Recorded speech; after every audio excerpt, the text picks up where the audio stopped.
division forest অফিচৰ আণ্ডাৰত ফালাকাটা আৰু জালাবিলা এই দুটা মহল বালি মহলটো যোৱা 2021 চনতে পাব্লিক নটিফিকেশ্যনত টেণ্ডাৰ কৰা হৈছিল আৰু বিভিন্নজনে যিবিলাক ব্যক্তিয়ে টেণ্ডাৰ বিড কৰিছিলে একেসকলক দিয়া হৈছে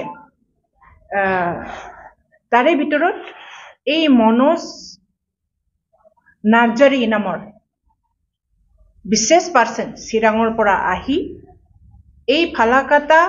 আৰু জালাবিলাৰ এই বালি মহল দুটা এখেতসকলে পাইছে বুলি এখেতসকলে দেখুৱাইছে পাইছে ঠিকই আছে কিন্তু 14,42,00,000 এপ্ৰক্সিমেটলি আৰু আনটো হ'ল 8,40,00,000 এপ্ৰক্সিমেটলি এই দুটা চৰকাৰী ৰেভিনিউ লৈ পেলাই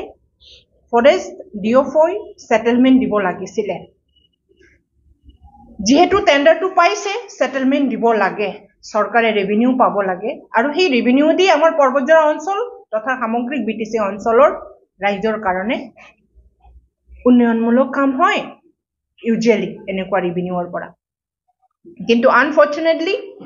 14,42,00,000 এপ্ৰক্সিমেটলি আৰু এটা 8,40,00,000 approximately almost total 23 crore revenue চৰকাৰী ৰেভিনিউ আত্মসাৎ কৰা হৈছে বুলি এই ডকুমেন্টে কয় 2021 এই টোটাল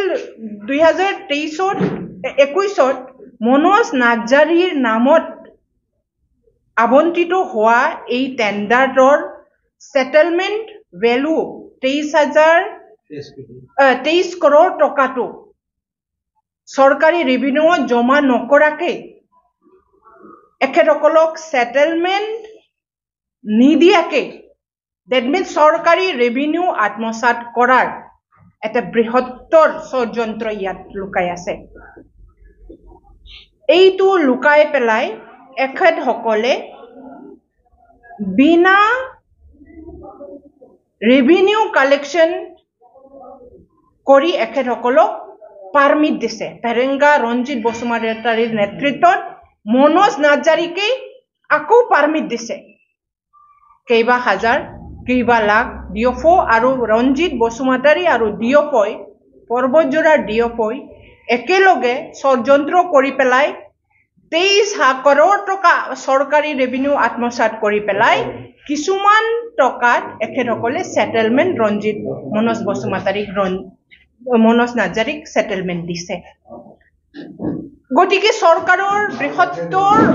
অংক ইলিগেল টেণ্ডাৰ হোৱা বন্ধ হ'ব লাগে আৰু এই বৃহৎ কেলেংকাৰীৰ 23 কোটি টকাৰ চৰকাৰী ৰেভিনিউ আত্মসাৎ কৰাৰ ওপৰত তদন্ত হ'ব লাগে আৰু পৰ্বতজৰাৰ ৰাইজক হকা দিব লাগে forest division Parbatjhora forest division completely মুখ্যমন্ত্ৰী আৰু ফৰেষ্ট ডিপাৰ্টমেন্টৰ নজৰত